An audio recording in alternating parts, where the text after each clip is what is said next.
It's so beautiful to be together as always. And as usual, I'll start with a question that came from our global audience joining us through this wonderful technology, joining us on Facebook and YouTube and Instagram and so many other channels. So we take a question that comes in from them first, and then we'll open it up to any questions that anyone here might have. World Water Day today has got me thinking about water and how we can conserve it. Do you have any suggestions on how we can make a bigger impact than just turning off the faucet when we're brushing our teeth? So usually when we think about protecting water, conserving water, we think about turning off the tap when we brush our teeth. We think about not watering our lawns. Here, people don't have lawns so much the way they do in America, but in America, so many people have these big, big lawns with fresh grass that take so much water. And as we start to talk about conserving water, people water their lawns less. They use maybe not grass, but maybe some other less water-intensive types of landscaping.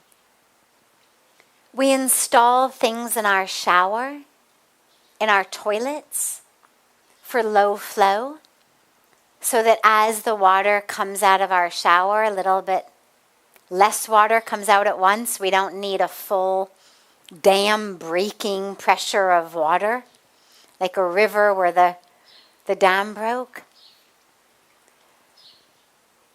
But there's so much more we can do. They're important. If we all do them, they'll have a big impact. But they're small. As I was sharing in the Ganga Aarti this evening, what we eat and what we wear and what we buy have the biggest impacts on the amount of water. Think about just this non-vegetarian food, as we were talking about in the Ganga Aarti. One family sits down to a meal of hamburgers. Fortunately, by God's grace, I imagine most of us sitting here are vegetarians. But so many watching online are probably not. One family sits down to a meal of hamburgers.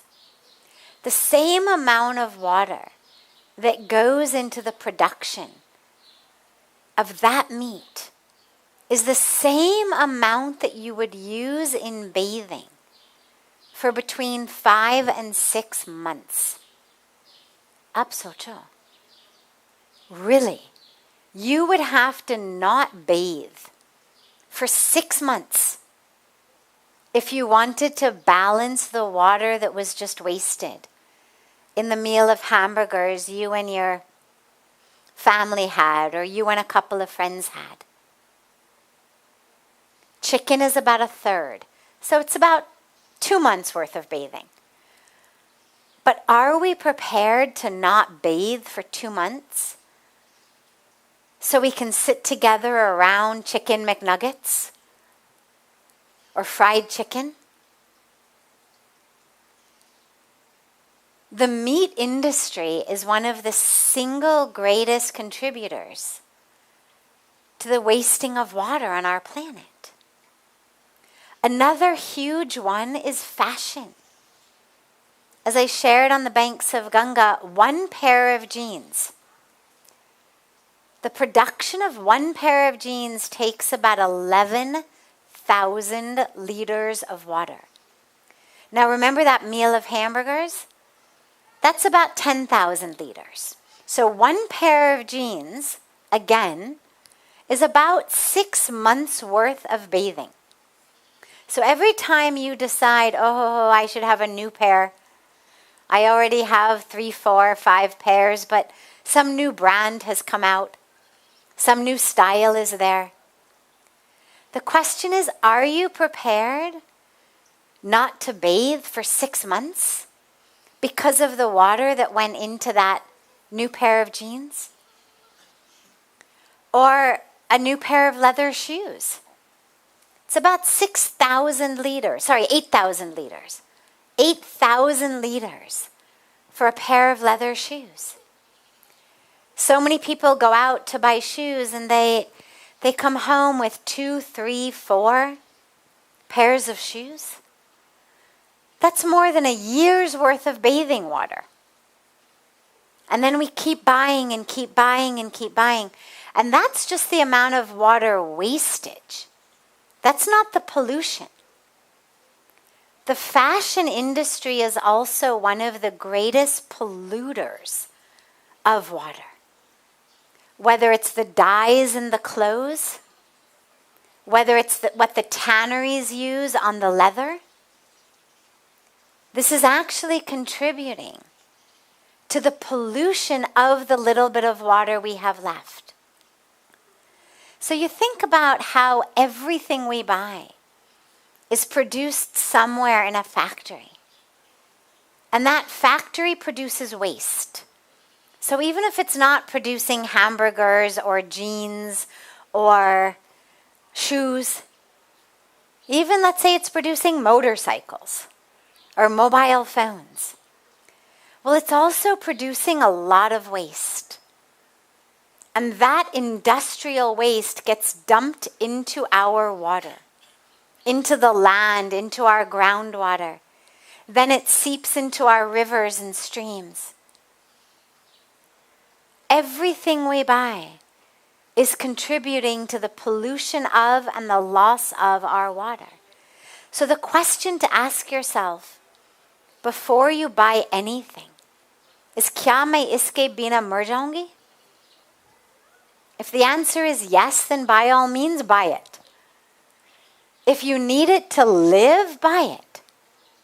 If it's winter, और आपको ठंडी लग रहा है, sweater नहीं है, jacket नहीं है, कुछ भी नहीं है,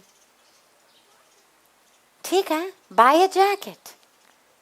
But if you've already got 3, 4 jackets hanging in your closet, but you've just decided that they're last year's fashion, or you see some advertisement of someone wearing a new jacket,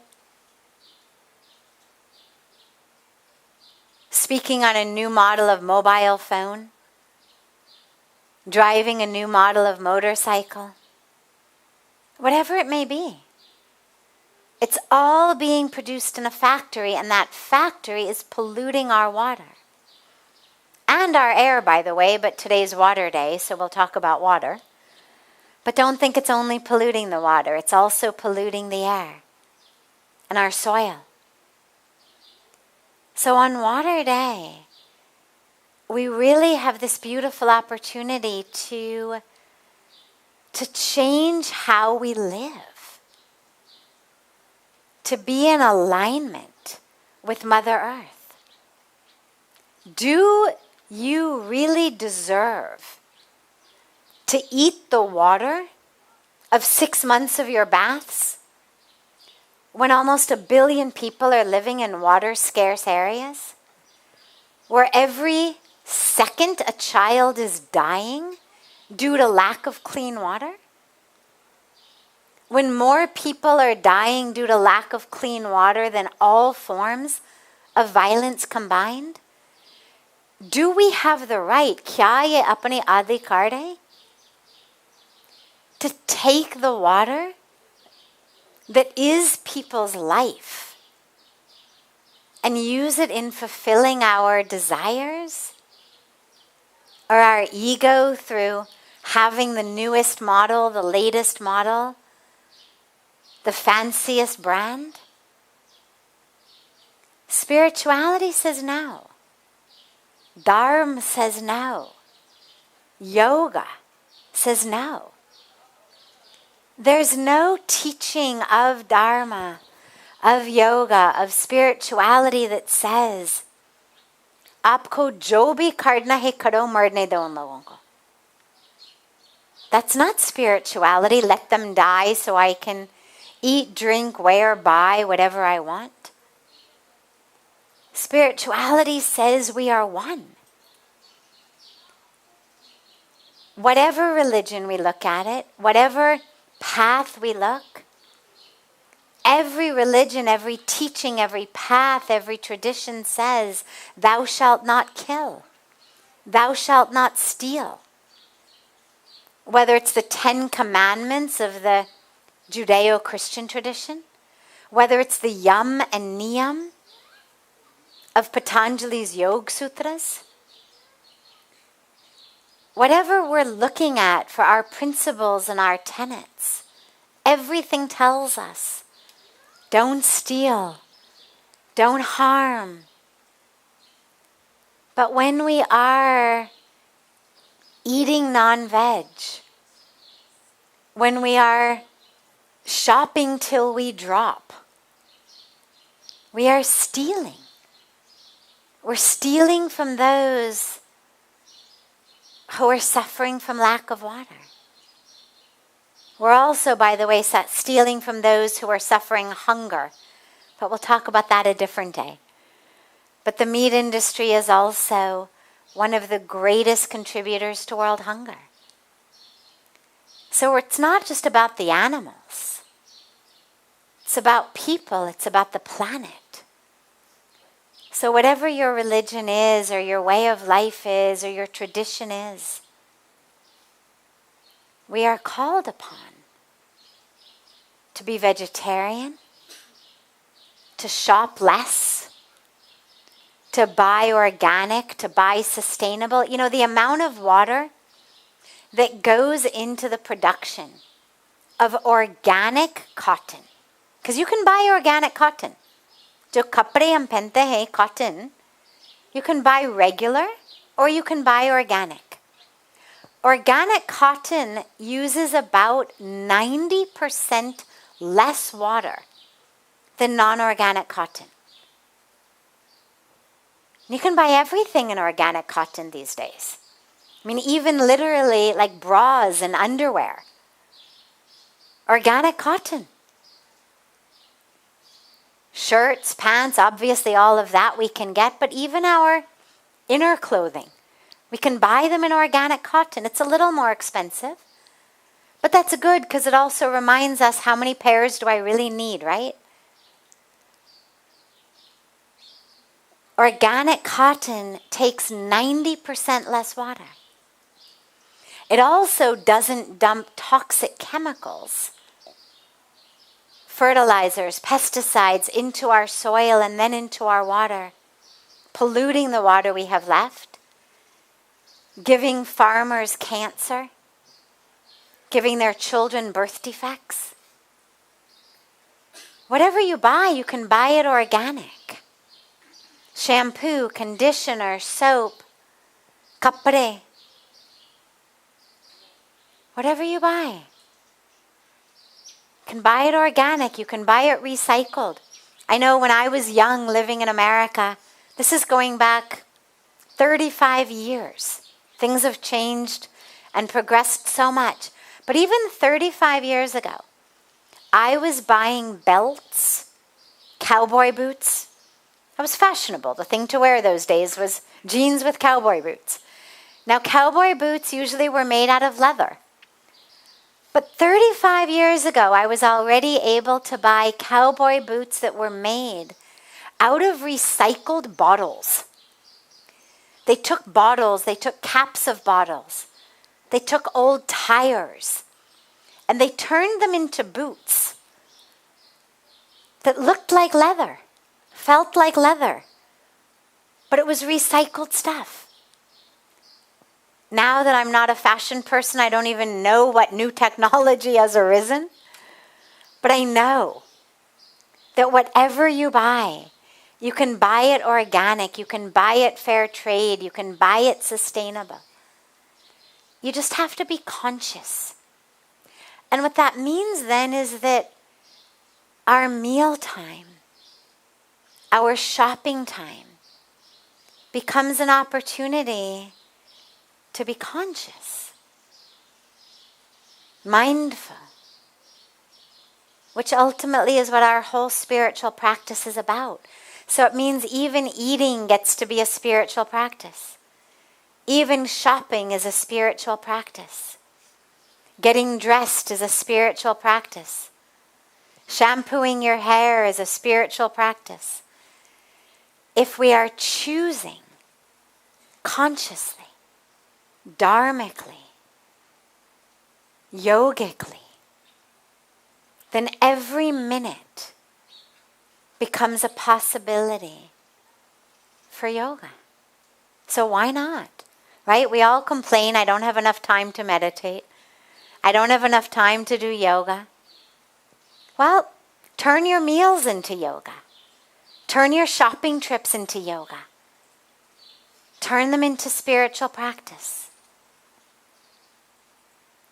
Better for you, better for your pocketbook, better for our planet. Wonderful. Thanks for the question. Any questions that anyone here may have? Yes, I see a hand in the back. But you have to come up here. फिर मेरे को भी मजा आएगा. आ जाओ, आ जाओ.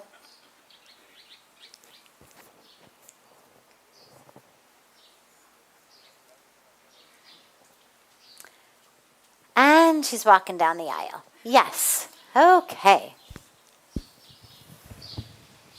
What is your question?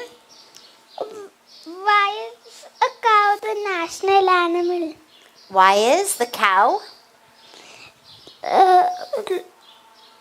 Why is Krishna's favorite animal. Why is the cow Krishna's favorite animal?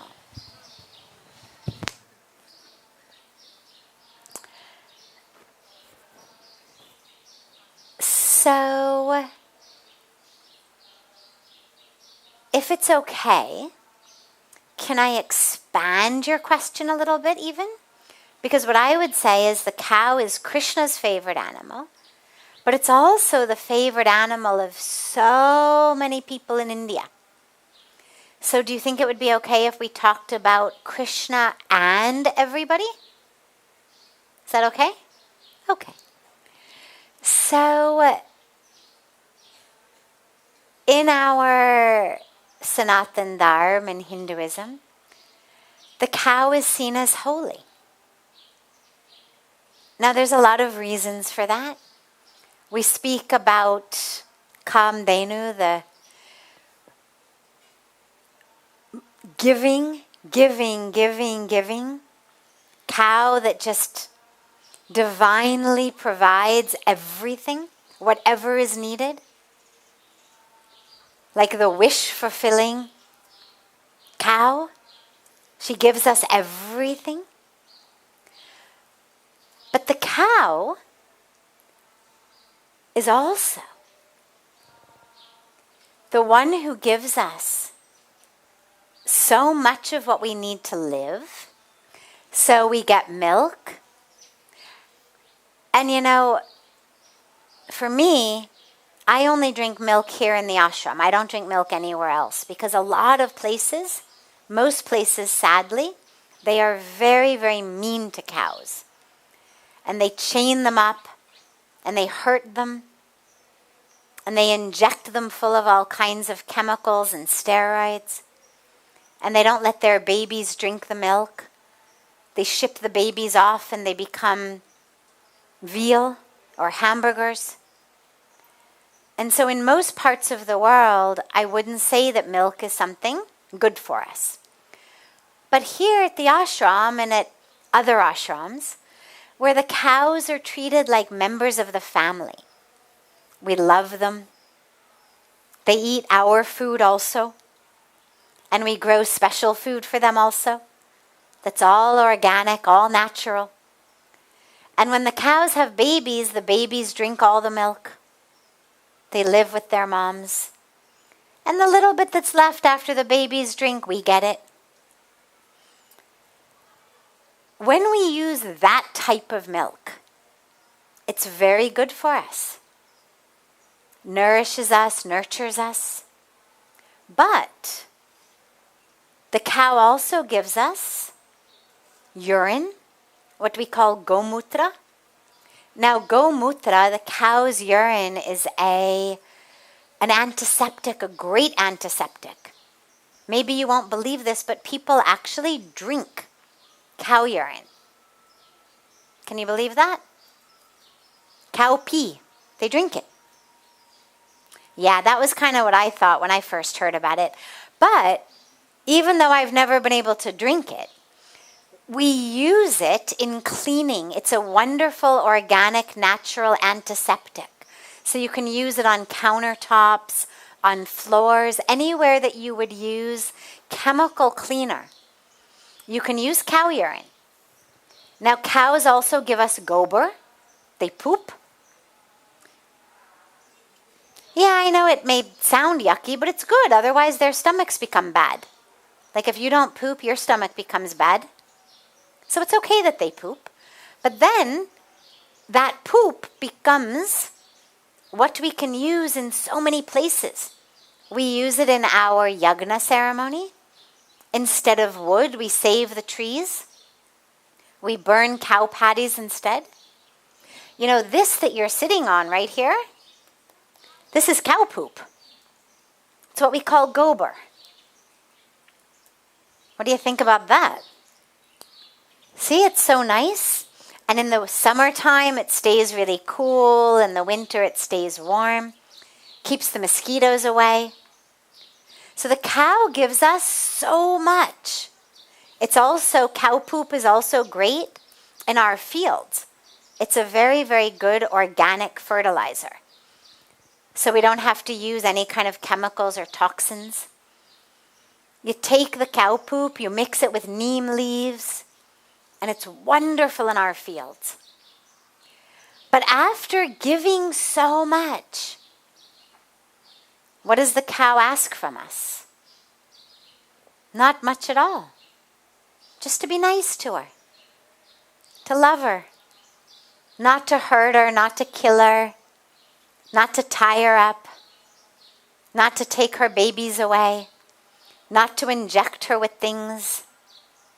It's all she asks. She gives us so much, and she asks almost nothing. So that's one of the main reasons that we worship the cow, because she's like this divine mother who just gives and gives and gives to us, but doesn't ask anything from us. But there's another reason that I really love the cow. You want to know that? So that's because in India, you must have seen in big, big cities, in the middle of the roads, you see cows, right? You've seen that in Delhi or Bombay? You haven't gone to Bombay. Have you seen it in Delhi? Yeah, big cities, you see cows in the middle of the road.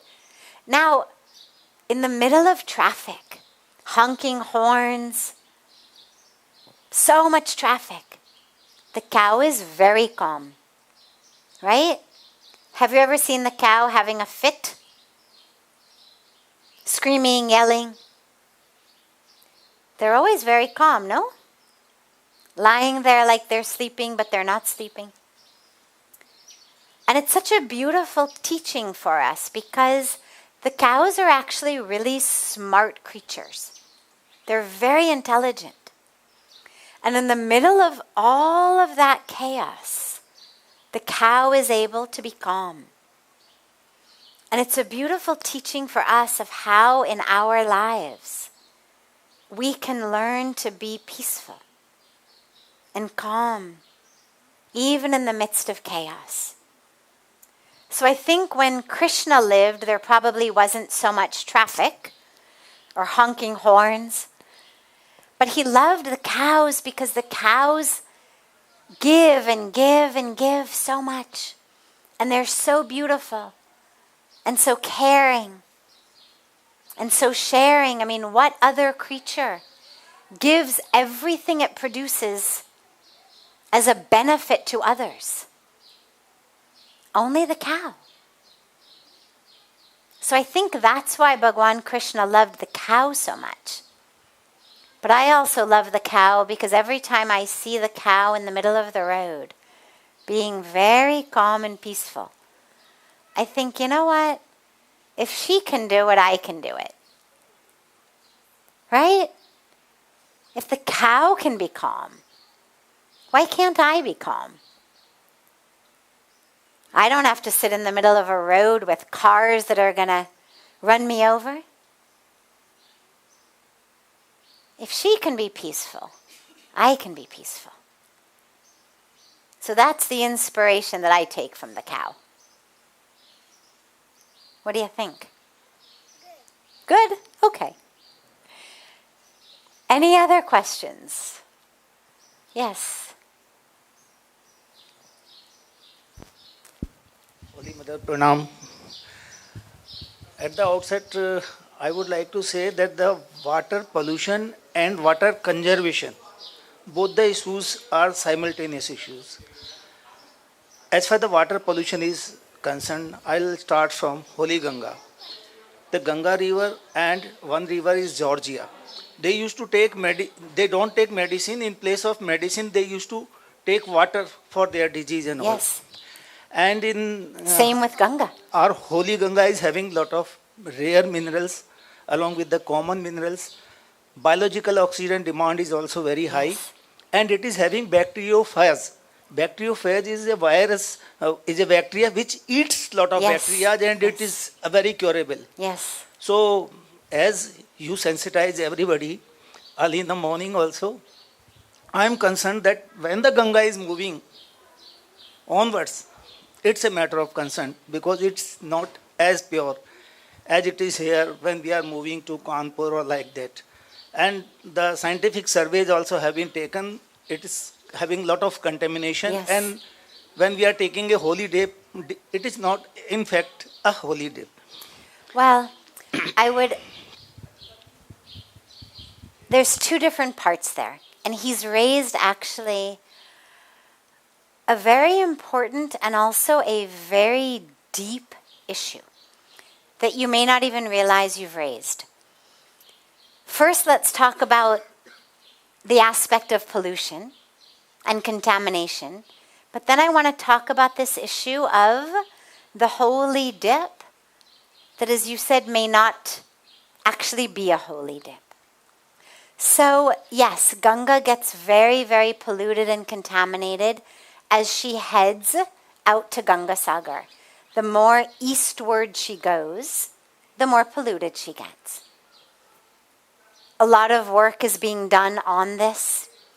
But there are three main contributors to Ganga's pollution: sewage, industrial waste, and agricultural waste. Okay, those are the three main causes of her pollution.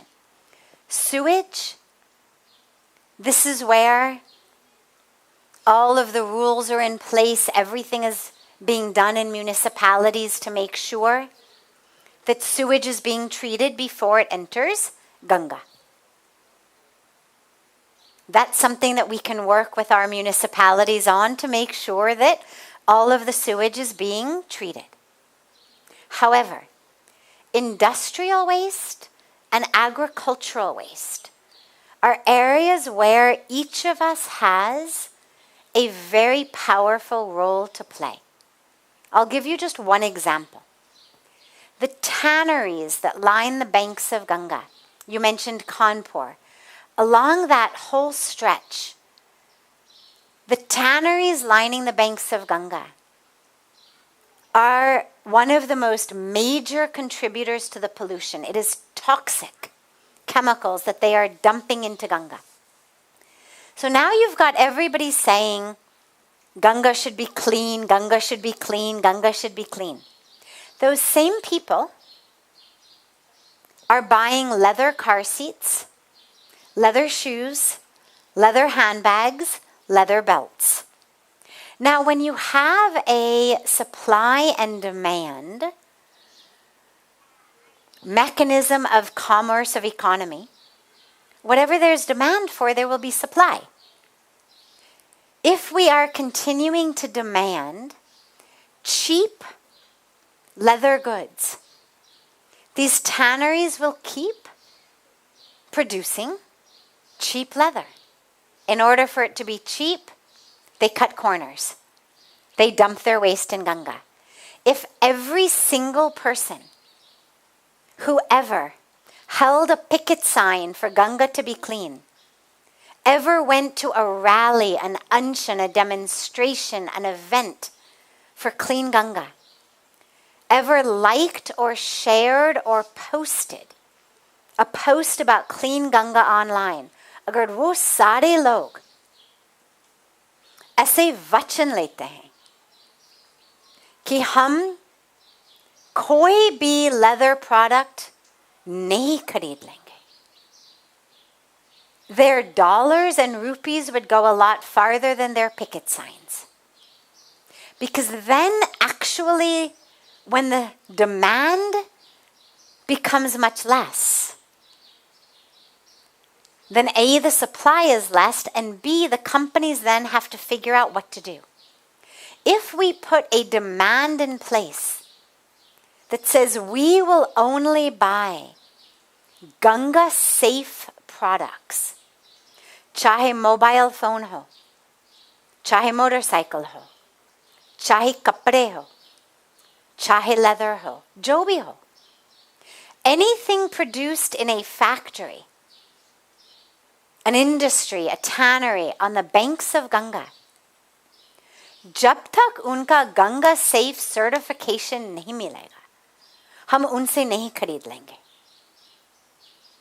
You can be sure they would be rushing to prove that their waste was being treated, to put all of the mechanisms into place to keep their waste from entering the air, the soil, the water. But that's up to us. Laws are in place. Courts have ruled. Government has ruled. But we know that as long as there is an economic demand, तो कहीं ना कहीं रास्ता तो मिल जाते हैं ना. And so they cut corners. And as they cut those corners, our air is polluted, our land is polluted, our water is polluted. If we, the consumers, said we will not buy any product produced on the banks of Ganga until there is a certification mechanism in place to prove that their product did not drop one drop of pollution into Ganga, the waters of Ganga would become clean. But we need to vote with our rupees. We need to act with our rupees, not just with what we're sharing on Facebook or holding a picket sign or yelling about or complaining about. Let us really put our money where our mouth is. Buy cloth seats for your car. Buy shoes and belts and handbags that are not leather. Buy products that can certify sustainable, fair trade, organic. They exist. Companies like Fab India, for example, Organic India. So many other companies. Now organic has become a big thing. Whatever you want, you can buy it organic. But we have to stop this clamoring for more, more, more. Jab tak man mange more, more, more, Ganga will be polluted. And the other is our agricultural waste. And it's actually the same thing. If we can insist on organic agriculture, it's a little more expensive. But the more people who demand it, the more the supply will be there, the more the cost will come down. We must demand organic fruits, vegetables, grains, anaj, lentils. We must also shift away from eating in ways that take up too much water. We're growing rice in places that have no water. We're diverting water from Ganga to grow rice in barren land. Why? क्योंकि चावल खानी है. It's up to us. Are we able to adjust our eating habits, our fashion habits in such a way that it's not just what we've always done we keep doing? If we got away from our dependence on water-intensive agriculture like rice, and we shifted into less water-intensive agriculture, we would save so much. And if we shifted to organic agriculture, then at least all the runoff would be clean. Our water wouldn't end up being polluted. And as I mentioned earlier with cotton, it takes a lot less water. So yeah, we can complain about it, but the complaining doesn't help. Let us actually choose differently, shop differently, eat differently. And then the change will happen. We can't expect that the government is going to somehow change our eating habits or our shopping habits. When we have a free economy, the choice is in our hands. Let us be responsible consumers. And then Ganga will become clean.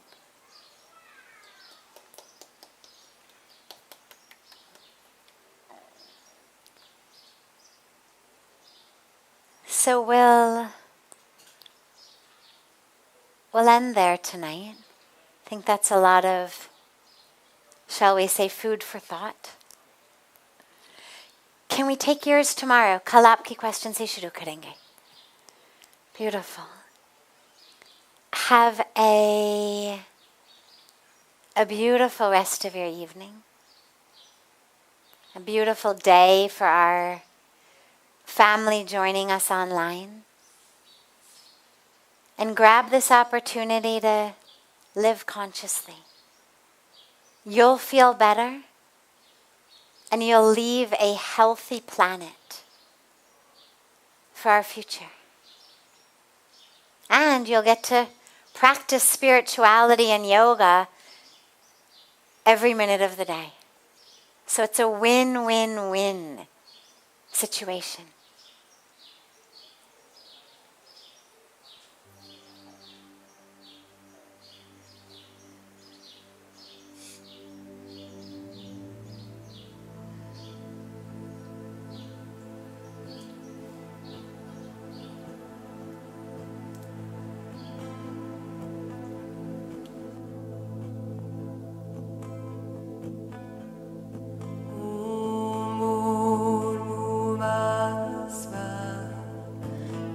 Satsang